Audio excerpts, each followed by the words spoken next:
Assalamualaikum viewers, I'm Hina Mehjabeen. I hope you all will be fine. As you know, we are studying the course of computer programming with Python, and our chapter number 3 is about selection structures, in which today we have to learn about logical Boolean operators in Python. But today's lecture start करने से पहले अगर आप मेरे channel पर new हैं then please मेरे channel को सब्सक्राइब कर दें, बेल आइकन को क्लिक करना मत भूलिएगा ताकि upcoming lectures, different assignments, quizzes and papers के नोटिफिकेशंस आप तक पहुंच जाएं. लाइक भी कीजिएगा, शेयर भी कीजिएगा. ओके जी, let's start from today's lecture that is about Boolean और लॉजिकल ऑपरेटर्स इन पाइथन. हम ऑलरेडी डिस्कस कर चुके हैं arithmetic operator, addition, subtraction, multiplication, division वाले ऑपरेटर्स. बहुत सारे ऑपरेटर्स मैंने आप लोगों को दिखाए थे, उसके प्रेसिडेंस भी पढ़ी थी, एसोसिएटिविटी भी पढ़ी थी, और relational operator, greater than, less than, equal to वाले, greater than, equal to, less than, equal to वाले ऑपरेटर्स भी ऑलरेडी पढ़ चुके हैं. जो आज हमने डिस्कस करना है वो है logical operators, and there are 3 logical operators that are and, or and not.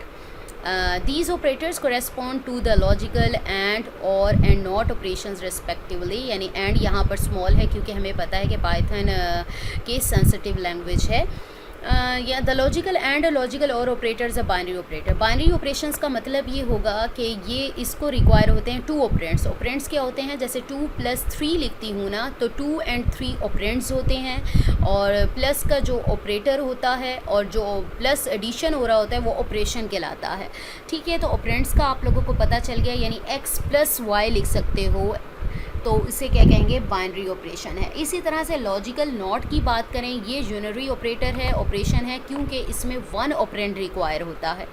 The logical and operation returns true. अच्छा जी, ये पहले भी मैट्रिक में भी, अगर फिज़िक्स की बुक देख लें, कंप्यूटर की बुक देख लें, ये गेट्स, लॉजिक गेट्स के बारे में फ़िज़िक्स में है, और कंप्यूटर में तो ऑब्वियसली ये ट्रूथ टेबल का जो है लॉजिकल ऑपरेशंस हैं, ऑपरेटर्स हैं, ये सारा इसका कॉन्सेप्ट गिवन है. तो वहाँ से देख सकते हैं. अगर पढ़ा हो, नहीं पढ़ा हुआ तो वैसे भी कंप्यूटर देखी होगी, आप लोगों ने पता होगा. If both of the operands are true. And में ये होता है, एंड का मतलब अगर सिंपली बात करूँ तो एंड का मतलब दोनों कंडीशन का ट्रू होना ज़रूरी है. मीन्स यहाँ पर ऑपरेंड्स की बात हो रही है, तो बोथ ऑपरेंड्स ट्रू होंगे तो देन एंड ऑपरेशन जो है उसका आंसर ट्रू आएगा, अदरवाइज़ फॉल्स आएगा. लेकिन जब हम बात करते हैं लॉजिकल और ऑपरेशन की, वो तो फॉल्स कब होता है? जब बोथ ऑपरेंड्स फॉल्स होते हैं, अदरवाइज फॉल्स. यानी लॉजिकल और में ये होता है कि कोई एक भी ऑपरेंड अगर ट्रू हो जाता है ना, तो आंसर इसका ट्रू आता है. फॉल्स किस सूरत में होता है? जब दोनों ऑपरेंड्स फॉल्स होंगे. इसी तरह से लॉजिकल नॉट ऑपरेशन की रिटर्न कब ट्रू करता है? जब ये फॉल्स हो. यानी एक ऑपरेंड फॉल्स है, अगर उसका नॉट ऑपरेशन परफॉर्म करते हो तो ट्रू हो जाएगा, ट्रू है तो फॉल्स, यानी ऑपोजिट हो जाएगा. अब इसमें यहाँ पर मैं आप लोगों को टेबल दिखा देती हूँ किस तरह से राइट करते हैं. लॉजिकल वैल्यू यानी ऑपरेंड 1, ऑपरेंड 2 है, एंड ऑपरेशन 2 ऑपरेंड्स पर परफॉर्म हुआ है, और एंड हुआ है. आप इसको राइट करने के वैसे ये ज़बानी याद करने होते हैं. यानी 2 टाइम्स ट्रू होता है. अगर 2 ऑपरेंड्स हैं तो 2 की पार्ट 2 होती है, 2 2 ज़ा 4 होता है. 4 टाइम्स यानी हाफ कर देते हैं, तो 2 टाइम्स ट्रू और 2 टाइम्स फॉल्स. अब पहले 2 टाइम्स है, अब 1 टाइम कर दें, 1 टाइम ट्रू फॉल्स आ गया. अब एंड में मैंने आपसे क्या कहा था? जब दोनों बोथ ऑपरेंड्स ट्रू होंगे देन आंसर ट्रू होगा. यहाँ पर देखें, दोनों ऑपरेंड्स ट्रू हैं तो आंसर ट्रू है. अब यहाँ फॉल्स है, यहाँ फॉल्स है, कहीं भी बाकी ट्रू नहीं आएगा. जस्ट 1 कंडीशन ही होती है, जब बोथ ऑपरेंड्स यानी इवन ऑपरेंड्स ट्रू हों तो देन आंसर ट्रू होता है. और मैंने जब और की बात की, ए और बी की बात की, तो इसमें जस्ट एक ऑपरेंड का ट्रू होना लाजमी है, वो ट्रू होता है. अदरवाइज़ हाँ, फॉल्स किस कंडीशन में होता है? जब बोथ ऑपरेंड्स फॉल्स हों. ये फॉल्स हैं तो देखो और में फॉल्स आया है, बाकियों में देखिए ट्रू था, ट्रू हो गया, ट्रू फॉल्स, यानी एक भी ट्रू हो देन ट्रू हो गया, एक भी ट्रू था देन ट्रू हो गया. और नॉट में क्या है? ट्रू है तो फॉल्स हो जाएगा, ट्रू है तो फॉल्स हो जाएगा, फॉल्स है तो ट्रू, फॉल्स है तो ट्रू. ठीक है, इस तरह से फाइंड करते हैं. अब यहाँ पर आपके पास एक प्रॉब्लम स्टेटमेंट गिवन है जो इसको अंडरस्टैंड करने में हेल्पफुल होगी. A palindrome is a number और a text phrase that reads the same backward as forward. यानी नंबर को बैकवर्ड अगर रीड करें देन भी सेम होता है, फॉरवर्ड करें यानी आगे से रीड करो या पीछे से रीड करो, सेम नंबर आता है. For example, each of the following 5 digit integers is a palindrome. यानी ये नंबर्स गिवन है. Right a Python programme that reads in a 5 digit integer determines whether it is a palindrome. यानी वो read करे, यानी एक इंटीजर लेना पड़ेगा, एक वेरिएबल लेना पड़ेगा, उसको क्या है इनिशियलाइज करवाएं, इनपुट फंक्शन लेना पड़ेगा जो कि यूज़र से इंटीजर लेगा, जो इस फॉर्म में करवाते हैं ऑलरेडी मैं बता चुकी हूँ. अच्छा जी, यहाँ पर नंबर लेना होगा आपको पैलिंड्रोम। ये वाले जो फंक्शंस हैं ये मैंने ऑलरेडी आपको आई थिंक सेकंड चैप्टर में बताए थे कि किस तरह से ये वर्क करते हैं, लेकिन फिर भी मैंने इसको शार्प यानी कमेंट कर दिया है यहाँ पर कि किस तरह से वर्क करेंगे। मैं वहाँ पर कोड वाली जगह पर ऑलरेडी बताती हूँ आपको किस तरह से वर्क करेंगे। वहाँ पर देखते हैं ज़रा ना, कलरिंग होती है ना तो वो ईज़िली समझ आ रहे होते हैं। ठीक है, तो यहाँ पर मैं आउटपुट क्लियर कर लेती हूँ। ओके जी, यहाँ मैंने इसको किया है। पहले हम देख लेते हैं इसको आउटपुट करवा कर। सपोज़ करें 1 2 3 4 5 डिजिट्स किए हैं, तो ये देखो यहाँ पर the 5 digit number is not a palindrome, यानी इसको एंड से रीड करो या स्टार्ट से रीड करो तो सेम नहीं आता।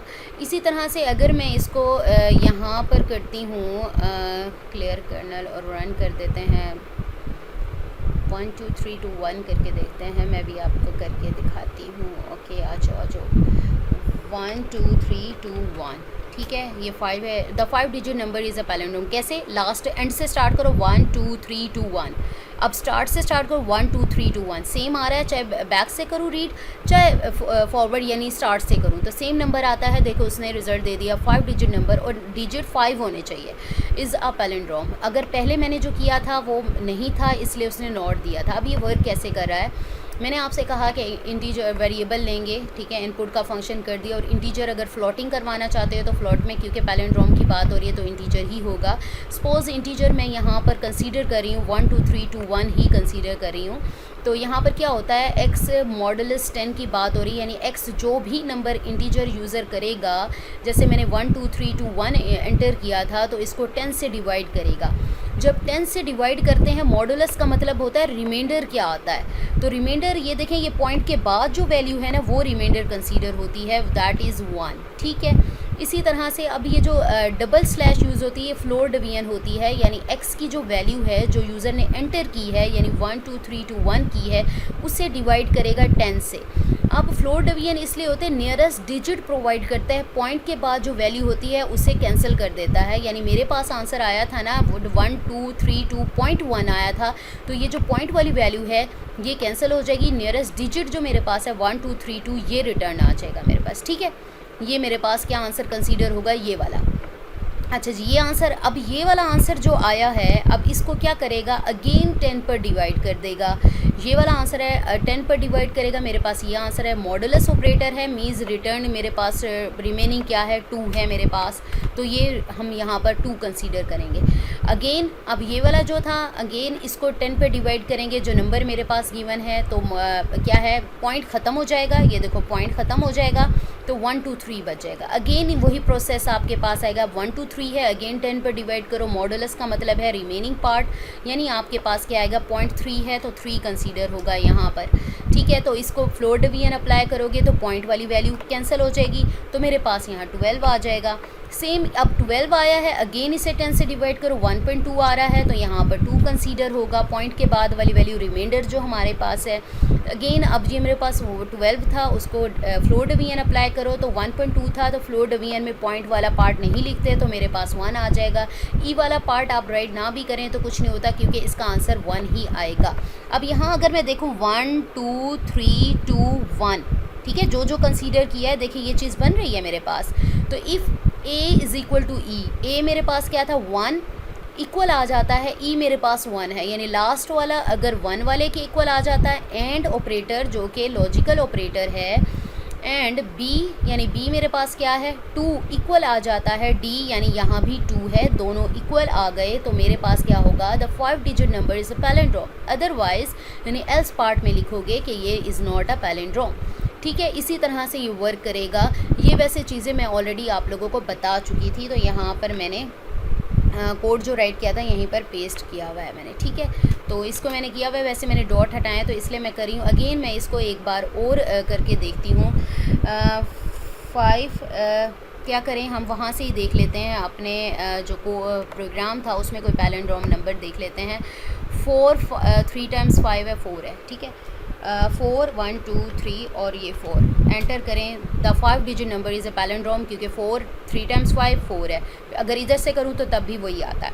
ठीक है, यही अप्लाई करेगा। तो देखो फर्स्ट वाला लास्ट वाले के इक्वल आ रहा है, और हमने कहा था सेकंड वाला अगर सेकंड लास्ट वाले के इक्वल आए तो पैलिंड्रोम होता है। यहाँ पर भी अप्लाई करें, एक बार और करके देख लेते हैं। हम 6 5 6 5 6 तो हमारे पास देखो 5 digit number is a palindrome, ये आंसर आ रहा है। इसी तरह से कुछ और अप्लाई करके देखते हैं, तो इसे क्लियर करना पड़ेगा आउटपुट को और रन करना पड़ेगा यहाँ पर।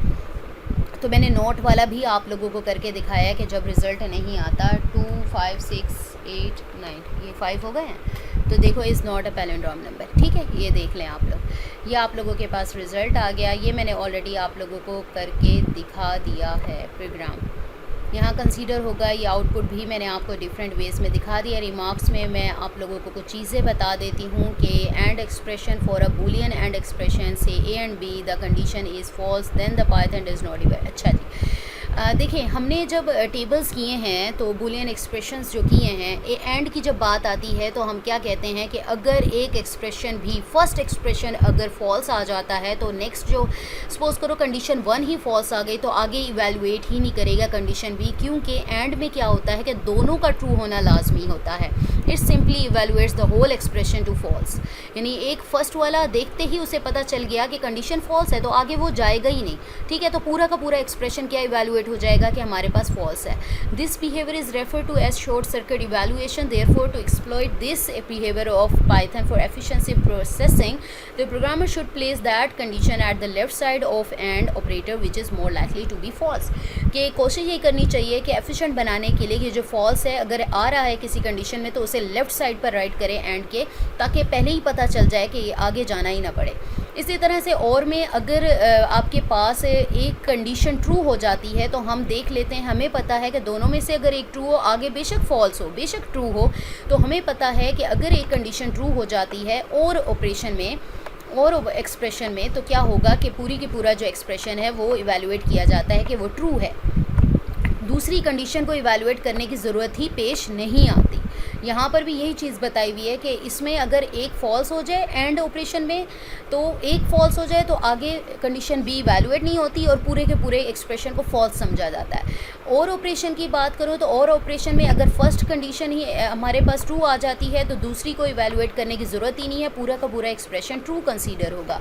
ये भी इसी तरह से यूज़ किया जाता है और इसे कहा जाता है कि ये भी लेफ़्ट साइड पर राइट करें तो अच्छी बात है। इसी तरह से ऑर्डर ऑफ प्रेसिडेंस बात करें, हायर टू लोअर, जैसे मैंने अरिथमेटिक रिलेशनल की बात की थी और logical operations are given below. यहाँ पर देखें फर्स्ट पर प्रेसिडेंस है पैरेंथेसिस, एज यू नो आप लोगों को पता है कि पैरेंथेसिस होती है, और डबल स्टैरिक आप लोगों को पता है कि ये एक्सपोनेंशिएशन ऑपरेटर है और अगर टू एक से ज़्यादा बार ये यूज़ हो रहा होता है तो इसकी एसोसिएटिविटी यूज़ की जाती है, यानी आप राइट साइड पर जो एक्सप्रेशन पहले है उसको इवैल्यूएट करोगे देन नेक्स्ट लेफ़्ट साइड पर जाओगे। सेम इसी तरह से प्लस, यानी आपके पास प्लस और माइनस जो ऑपरेशंस हैं वो ऑपरेटर्स हैं, वो उनकी एसोसिएटिविटी आपकी सेम एसोसिएटिविटी आ रही है, प्रेसिडेंस आ रही है, तो आप क्या है राइट टू लेफ़्ट इवैल्यूएट करोगे, यानी राइट साइड पर जो राइट किया होगा, सपोज़ करो प्लस का जो साइन ऑपरेटर है वो है तो आप उसको पहले इवैल्यूएट करोगे देन राइट साइड पर लेफ़्ट साइड पर जाओगे। ठीक है, इसी तरह से ये आपके पास पाइथन ऑपरेटर्स गिवन है, इनकी प्रेसिडेंस जो है वो सेम जा रही है, तो अगर ये ऑपरेटर्स एक ही साइड पर एक ही बार में आ गए हैं तो आप लेफ़्ट टू राइट यूज़ करोगे। एसोसिएटिविटी और जो प्रेसिडेंस है वो मैंने ऑलरेडी आप लोगों को बताया है, ये डिफरेंट ऑपरेशंस गिवन है उनकी एसोसिएटिविटी। अब यहाँ पर देखो नोट की क्या है, लेफ़्ट टू राइट है, लेकिन प्रेसिडेंस 7th नंबर पर है, हायर हो गई। देन उसके बाद एंड ऑपरेशन जो है उसकी आती है, वो लेफ़्ट टू राइट इवैल्यूएट होता है, और ये क्या होता है लेफ़्ट टू राइट इवैल्यूएट होते हैं। लेफ़्ट साइड पर आप देखते हैं अगर एक से ज़्यादा बार आ जाए तो लेफ़्ट साइड पर क्या एक्सप्रेशन है पहले उसे इवैल्यूएट करते हैं देन राइट साइड पर जाते हैं। इसी तरह टर्शियरी मैंने आपको कंडीशन का कहा था, P if condition else Q, अगर कंडीशन ट्रू है तो पी इवैल्यूएट होगा, अदरवाइज़ क्यू इवैल्यूएट होगा, तो ये भी राइट टू लेफ़्ट जाता है। और डिफरेंट ऑपरेशंस यहाँ पर गिवन हैं, ये भी सेम प्रेसिडेंस रखते हैं। अगर एक ही बार आ जाते हैं तो आप राइट टू लेफ़्ट इवैल्यूएट करते हो, यानी राइट साइड पर पहले देखते हो, सपोज़ करो ये राइट किया हुआ है तो पहले इसे इवैल्यूएट करोगे, वैल्यू फाइंड करोगे, देन इसकी, इस तरह से फाइंड करेंगे। So we have completed our today's lecture here, और दैट वाज अबाउट लॉजिकल और बूलियन ऑपरेटर्स। आई होप ये लेक्चर आप लोगों के लिए हेल्पफुल होगा। मुझे अपनी दुआ में याद रखिएगा, अपना ख्याल रखिएगा, टेक केयर, अल्लाह हाफ़िज़।